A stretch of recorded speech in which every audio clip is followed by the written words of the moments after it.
So I want to welcome champions of ABC Municipal League khona la ekhaya eMpumalanga. They are here in studio. Asesibalethe ngendlela yakhona.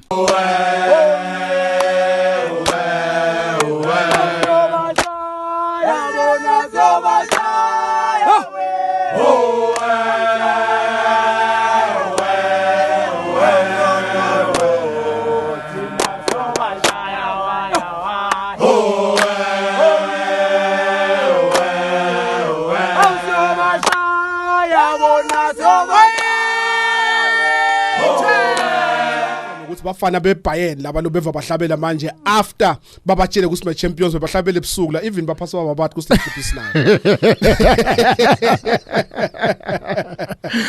That's how we welcome, we usher in champions of Mpumalanga ABC Municipal League season 21-2022. Mikey aqali ngabo man.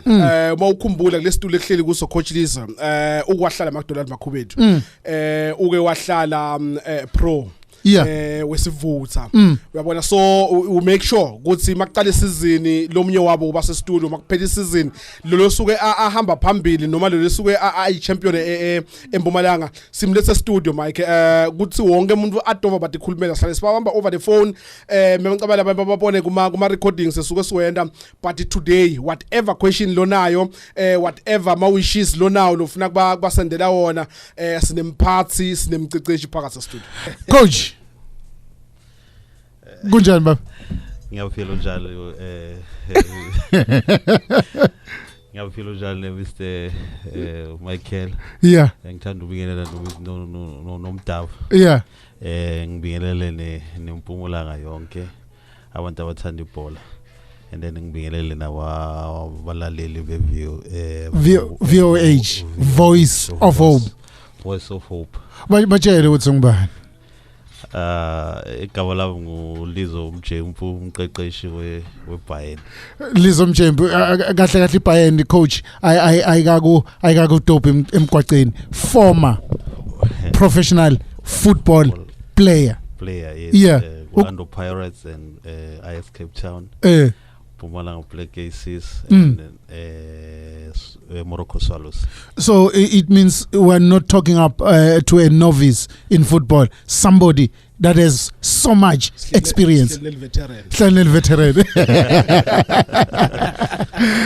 You know, kuze kuthi mhlambe into tethu kahle asisindlulise naba esidlulise titolo nasibuya David, we get into the bottom of the matter, why they are here. Kumsakato Voice of Hope is Letemba siku 90.5, the champions of Mpumalanga ABC Municipal League FC Bayern. It's here bantwana bakatsi.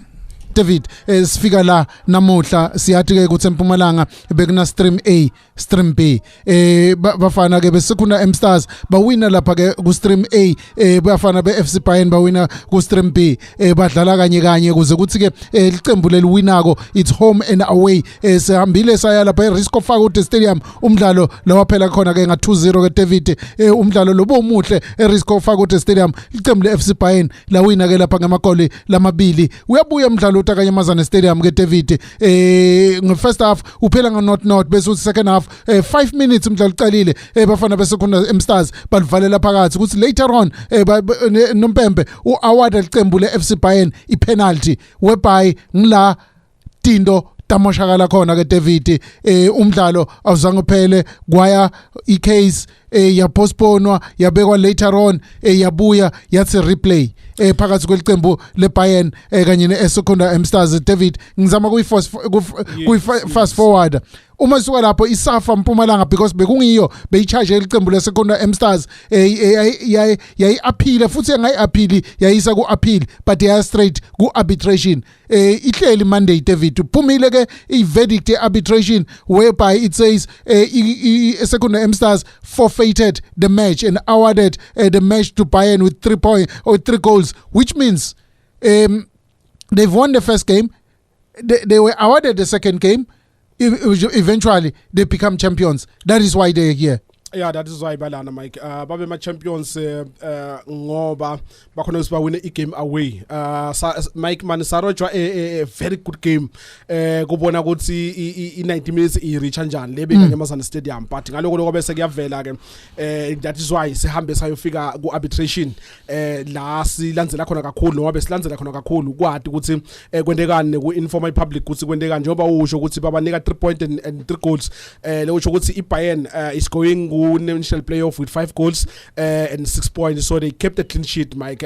It shows ukuthi they are a good team lengakhona ukuthi iphume yende ngalendlela wonke umuntu expect ngayo. Asingicale la chairman benginawo stadium ngiyathi David bekangene ngaphasi koma grandstand abaleka amabhodlela. Why you were so, I've never seen you so disappointed and despair. What made you mood yakho ngandlela bengayo on that day? Let's take it back a bit. Hey Mike, that day ukhumbula ukuthi beswinile thina first game, so we were 1 foot kuya national playoff. So kubona second layer went ngaba disappointed kakhulu. Remember uma siya lapha siya explainile nami nginema champion wami ngiwathi ngozaphelela kuphi, so I was very disappointed. Very disappointed Kakhulu. Yeah. Okay, let me go to the coach. How do you keep, I mean, like bafana bakho bafika lapha enkundleni igame kwendeka lo kwendeka kona, how was the mood of the players because nguwe lo manager the players? Hey Mr. Mike, it was very disappointing because wonke umuntu I don't know ngithe izolo mangizwa indaba lezi ukuthi sama champions ngathi ngiyobheka ama wine wethu ama champagne athola ukuthi fridge sekwaphulile because it was bekuloko ukuthi simele le verdict. But it was disappointing in terms of Tina as a Bayern. We wanted to wrap a game, a fielding, which football, abantu be football, babafuna ukuyibona leyo nto leyo, even that. So it was a long, even nama players they were so betrain le waiting the verdict to ama player, but we tried Tina and the technical team ukuthi siwakhiphe ukuthi focus bigger picture yethu. It was the playoffs, so it was it was challenging, but mentally we were fit and even support from chairperson wethu. It was good, even manager yethu. Then we were playing ama friendlies even a job because we were preparing. We knew ukuthi even go first verdict local but replay, we were not scared to go back to the field because we know what when it comes to the field we're gonna beat them again. Okay, mhlambe David, before mhlambe sicala sibuka isizini yabo iphele, I want to close on this one. Chairman, when you received the news ukuthi Second M Stars have forfeited the match, then you are declared as champions, it came as a surprise kuwe noma it's what you expected? No, ngilebe ngolinzile man. Ukhumbula ukuthi ibhola idlalwe groundini. Kule verdict yecala ngasho ngathi no, this one is not fair at all. But the support le bekhona kaSafa kubona nabo ukuthi no, akusiyo le bhola laba inkamele le. This one must go to appeal, but being aware ukuthi there is no replay that is going to be here. Okay, David, asesicale mva mnakethu, let's look at the season iqembu le FC Bayern. Yeah Mike, babeya betuke season le matema kakhulu. Uyakhumbula igame yecala Mike, sakhuluma liviki lonke sikhuluma sithi iBayern ayitholakala ukuthi kahle kahle iBayern kuphi ngila kwavela khona ligama lebantu abakatsi. Ngoba besilinze ukuthi kufuna abantu okhempa eNelspruit dukuduku kwava usibayesabi kwangathi angeke babuye emelo. Uma ngikhumbula mqeqeshi na prepare just 2 days going to igame yecala lana dlala khona neMathithiya. Mangithi ngiyalandzelana niwina neMathithiya nishaya 3-0. Lenya lo seyibukene ukuthi kufuna iyodlala ama playoffs ukuthi iyasiza relegation first game besihlala sikhuluma na Mr Ngalanga sithatha sibeka but on coaching yakho how was easy or difficult to prepare for a first game uma ngabe niya kodlala eMathithi? It was very very very difficult even players in terms of preparation yethu le game yokuqala but as I said it before I was lucky to have players that are willing ukuthi adlale are committed and then my advantage was this ukuthi other players that was on my team it was not the first time I work with them others I work with them since ngiqala coach so it was very good an opportunity ukuthi sibuye sisiye kwenye environment then we work but it was very challenging in terms of fitness in terms of football wise understand ukuthi sifuna ukudlala kanjani but it was a scrappy game in the first game but end of the day we wanted 3 points last buye nayo khona and then we take it from there. Never ushout ukuthi that's the Bayern way of playing. What is the Bayern way of playing?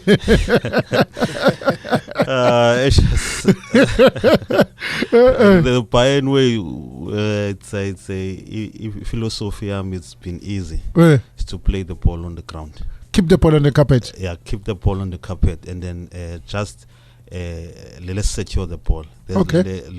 Let's not lose the ball. So simple. All right. So it's a Bayern way. Keep the ball on the ground. David, ngimvile kaningi coach Lizo. That's the Bayern way. Bayern way. Yeah, ngive that's the Bayern way of playing. So ngiyabuza ukuthi ngiplay Bayern way. Ngisho ngathi one day I will have an opportunity to get to understand what is the Bayern way. David. Because utaku Bayern man. I see team yakho eqala eMpumalanga. Ukuthi utekto coach lana. Yes, you are from here. Ngibuke mina ukuthi kwangathi baqeqeshi labaqhamuka ku other provinces they find it difficult to deal with the ABC yaseMpumalanga. But because of my team lo so wahambile lapha nalapha kuyabonakala ukuthi you've gained experience and you mastered how to play ABC Motsepe League. Asibuke kancane ku passion. Ube ku passion you change the way they have to play passion played in attractive football. But always bekuya ngase kuba ne situation that was triggering your temper. Yini mvobe yendeka ngeto cassette? I think it was a it was a stage where I think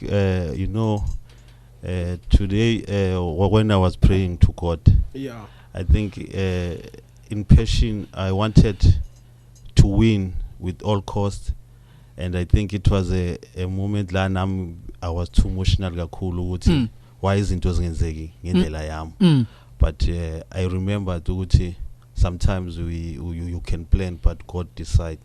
So it was a experience from me ukuthi ngiyeke izinto the way kumele zibe ngakhona. So today ngila because as I said ukuthi uNkulunkulu said yes.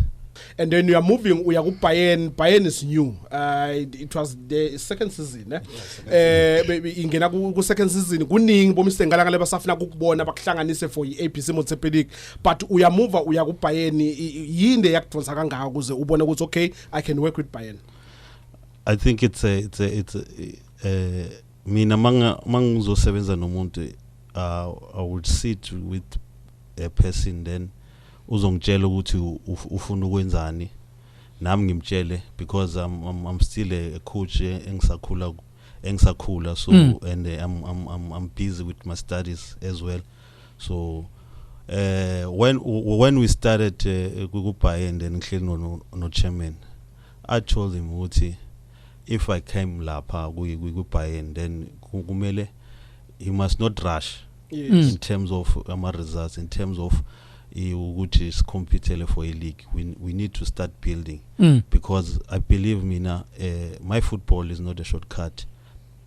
That's why la ngisuka khona you will see maybe it takes maybe 3 years or so ukuthi kusuke ifootprint yami even ku passion today the way they playing even though iyaphuma but you could see with Lizo was here because I'm a hard work. Oh, you leave a mark. I leave the mark because since ngafika lana ku APC Municipal people they saying my football will never work. But the way Mr. Kalanga and our chairperson believing kulento le game le dream le ngabasela yona, and then with the kind believe yabo ukuthi this football can make it mangabo ngithola isikhathi. And then you remember in local sibukela ama playoffs local we were going to my playoff mina no chairman. Mina bengicabanga ukuthi netini mabrazo yabona. No, it was a planning. We were planning ukuthi kudlalwa njani kuma playoffs. How they are behaving. So your preparation was well ahead. Yes.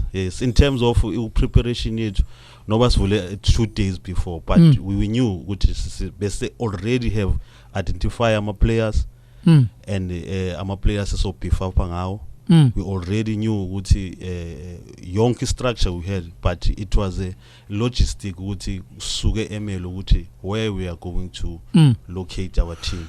David kahle nangiva coach la uyasho kahle uthi laba khona it was not a miracle, it was not a 2 minutes noodles or microwaved the achievement. It was planned because of nakudlala ama playoffs babukela ama playoffs labe khona FC Sivutha lasibona khona kuhamba bo Hungry Lions bahamba Platinum City Rovers, but you are still going to a season to say our target is to participate in the playoffs. So your dream has been achieved with so much hard work that you put behind. Yes, of course. Our dream as a Bayern, because Mangfiak Bayern, I told them that if you give me this first season, just which is prepare a team, then you have a structure, then they must knew how a team prepare kanjani, how sidlala kanjani, and then even though those players they are new, ukuthi basibone ukuthi it's build a foundation. Okay. Isikhathi sethu ngu 29 minutes to 6 kumsakato Voice of Hope is Lethemba ku 90.5. We have the champions of Mpumalanga APC Motsapa League in the house, that is FC Bayern. The coach Lizo Mjembo is here, chairman Mr. Nicholas Nkalanga is here, and I'm with my co-host David Wakasamgete, the sports guru. David. Let's just put the bar up a bit. Kufana kangathi sithe kutotse iBayern ayisekho kanti iBayern ma champions. But ku collector the playing personnel, Mr. Nkalanga, I think you did play a part on bringing the quality inside. Noma ngabe Lizo bekangafuna whichever player bekangayifuna, but bekudependa kuwe ukuthi authorize kumbe unike permission ukuthi okay you can bring the player, you can afford the player, ngoba obviously siyathi ukuthi bafana you can now is a matter of you afford or you don't afford when it comes to APC Motsepelika. It's a fun that cause ukuthi just utakudlala mfana. So nisebente njani identify my player or identify my player navumelana nahlanganisa ne team?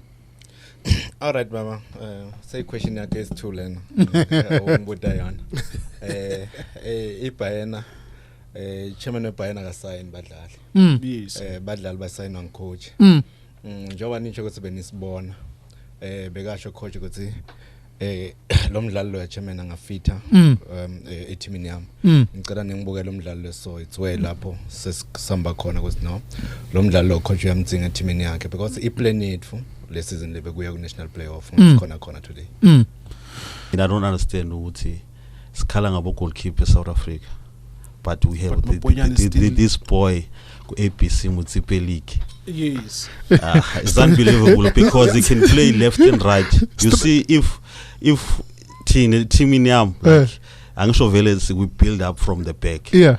But when Mpumalanga having the ball, you don't know how uzokhatlela kanjani because he's using both legs. So the boys were in ML by that time. Yeah. Babatshela ukuthi biyelana ekhaya khona le subbiz nga 100 fana letho. Ngifike eNumbi ngiyobukela indolombela ngimthola lapha. I was with Mandla Malupa, I think you know Mandla. So uyambita ne maponyane biya la. Uyeta kanzi ulana wena lokhu ngasma teams aku preseason. What's happening? He was so disappointed manasi Grootman basihambisile bazise emakhaya nyala sathi nekusukwendekani nyalo sine siyatinzinzela sathi kusukwendekani. First game angithi ngiyabuka, second game uBayern ngathi cishe nadidi uphendvulekile maponyana, and then you see the quality that he has. Vele naku ukhonile ukuthi adeliver ke naye kuqale iseason njenge kahle usathimini the right ngoba iyaqala le season bangathi kusibahlala ku naye bengathi ukuthi yodlala ku. So wavele wangena ku team wafita. I know ukuthi how high coach Lizo is rating maponyana, which is good if you believe on your players. Ngingoloko kwenda ukuthi bakhona nabo ukusebenzela ngoba bayabona ukuthi uyabathemba ukuthi they can deliver. But looking on the whole setup, you have the likes of Botawa ne, especially mdlali lo dlala ngimbona adlala a very very big role Bafana as a player. He helps maybe even on coaching or whatever, with the experience lanayo.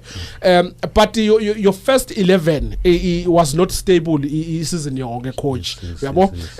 Even noma ngabe badlala Mike infield ubona ukuthi players they were comfortable noma be coach aswipe abanika wa position phakathi enkundleni. Yini lokwenda ukuthi ukhona ku believe ukuthi the likes of Sihle, he can be a left back, a right back, a winger, nabo even Botawa at times you can see ukuthi upushile waya somewhere lapha phakathi eloneni. Yilende ukuthi ubelieve or indlela yakho yokudlala ngale leyo. I think it's a confident oyinika ama players wakho as well. Ama players like Abotawa, even Abosihle, they are young boys which sebenze now for two season usihle match. Then Utawa I work no Tawa from Zone Marvel. Maybe now 5 years matching sevens and so we are to what you want. Yes, he knows, he understand the way I want to play, understand my system, he understand when we don't have a ball, the winger. He knows if you my winger, you know it's expected and go. David ngibani lo mfana lo ngathi kana nyongo lapha kulicembu leBayern. Ngisihle.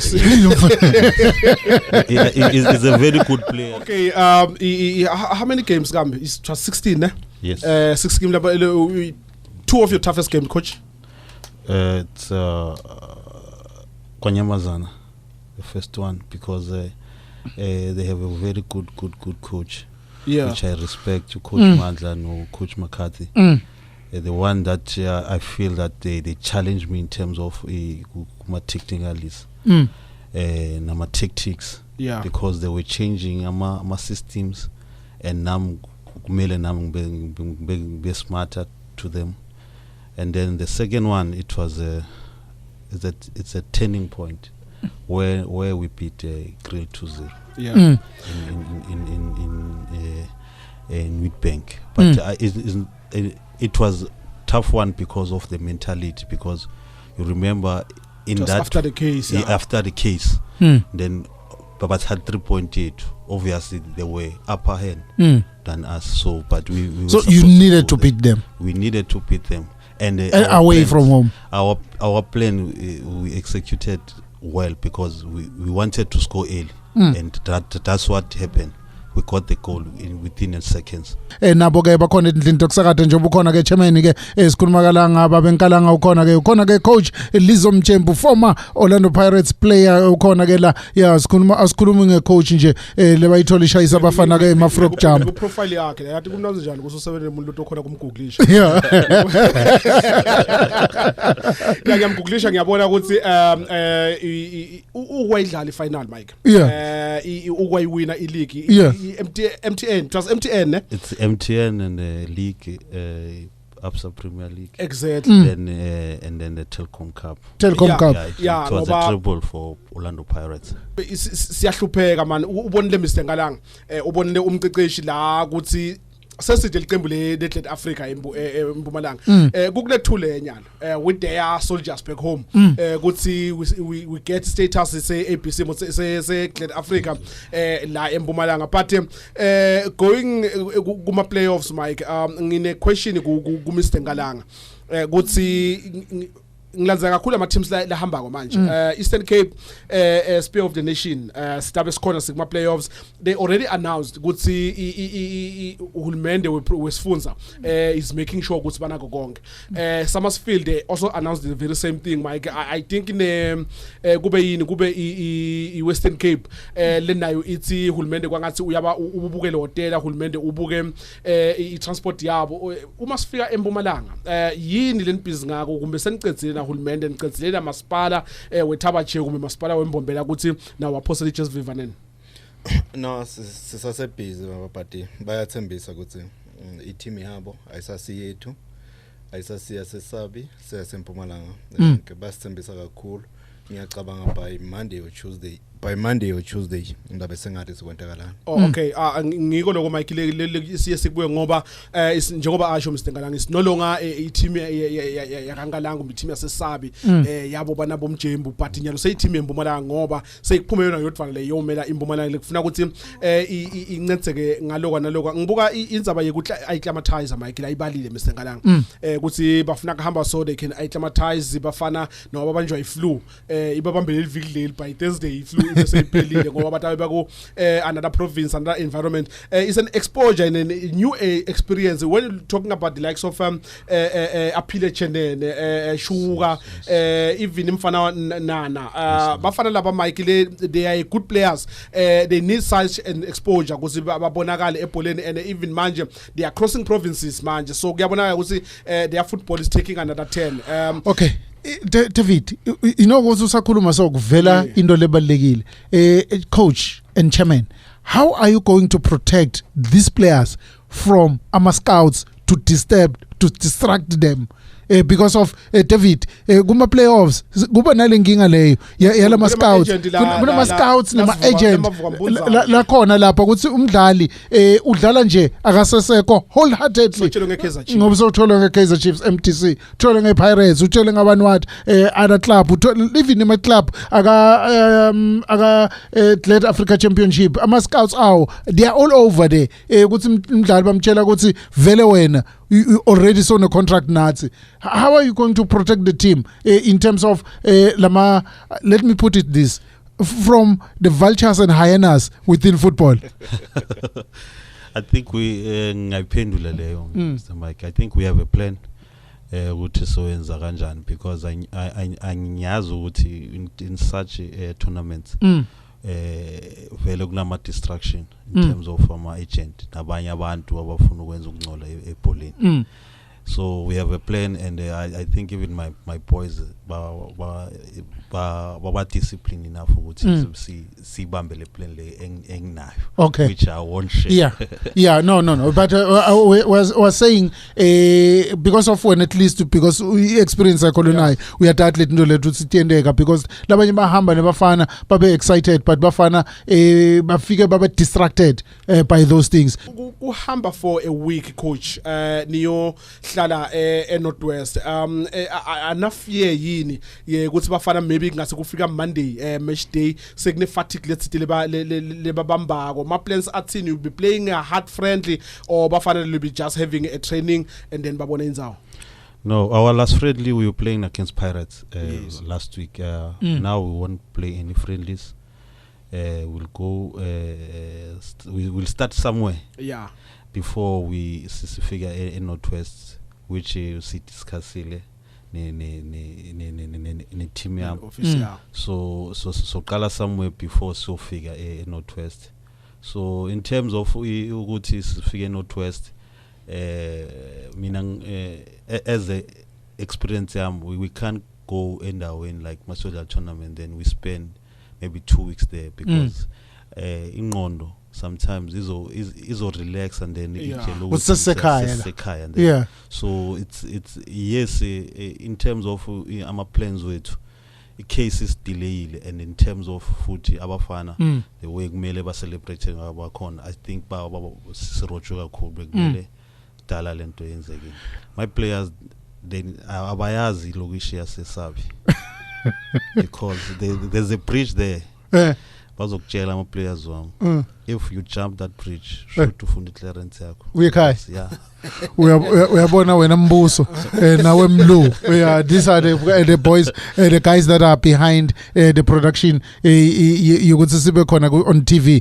Nifike kayi2 esabi mara ngenibona Crossel Bridge.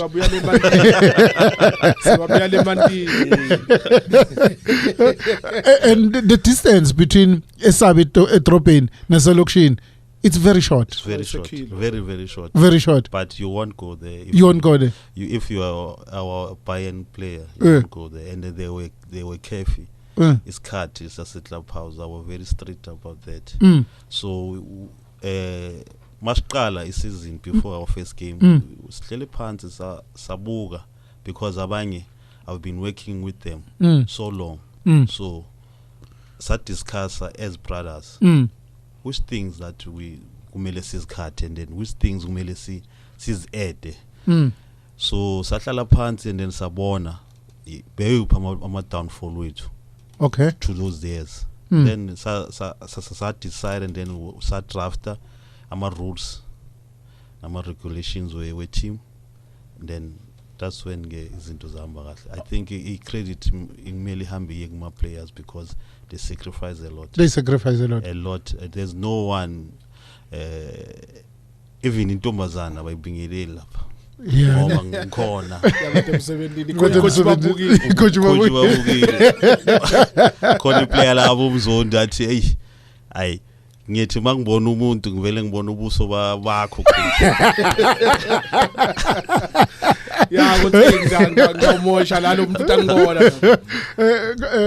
Chairman, ngiyathi ukuthi balandzeli ninabo all over. Ngamangala na David ngicabanga ukuthi besinawo. Sihleli lapha eGrandstand sibuka laba sikohlala khona iBayern eRiscofa ukuthi sibona empty.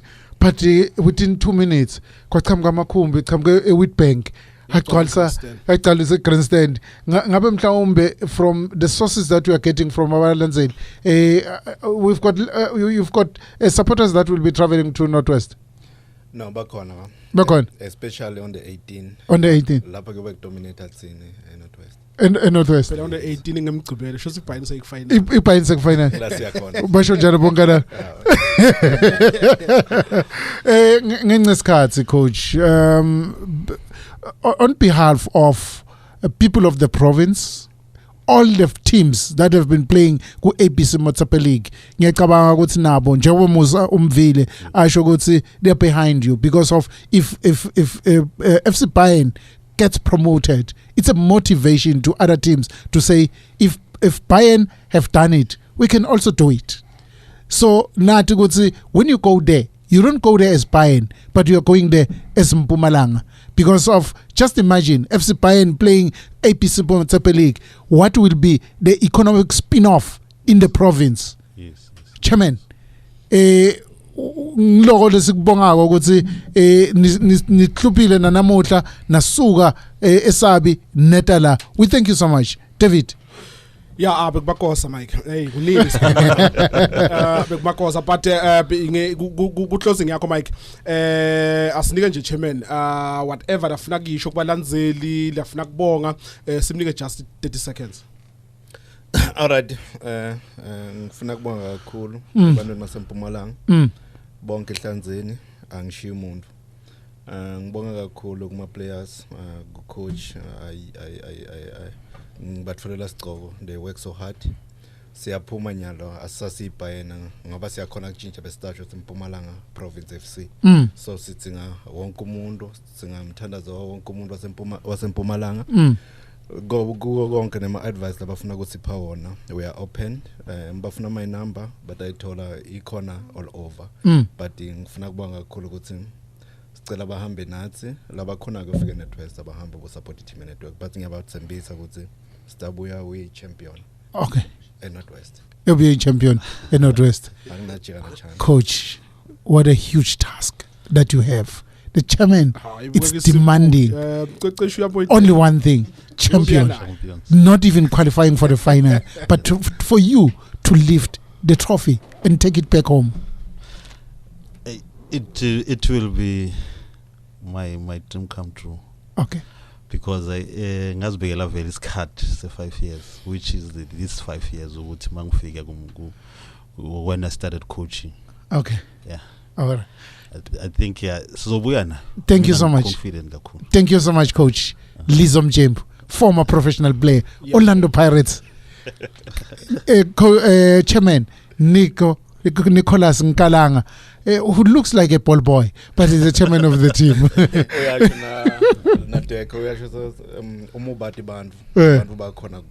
Okay. Yes. David, wakasamukethe. Asivale njalo Mike, sithethile la studio bantu abakade uthi chairman is the moving train. I move ihambe yofika netwest ifike igagabule ibuye. Gentlemen, all the best, but we try by all means ukuthi Mpumalanga Grassroots Football Show ispendele iviki nani sitawubona ukuthi siyaphumelela noma njani. Kodwa ke we are all behind the Bayern. All the best.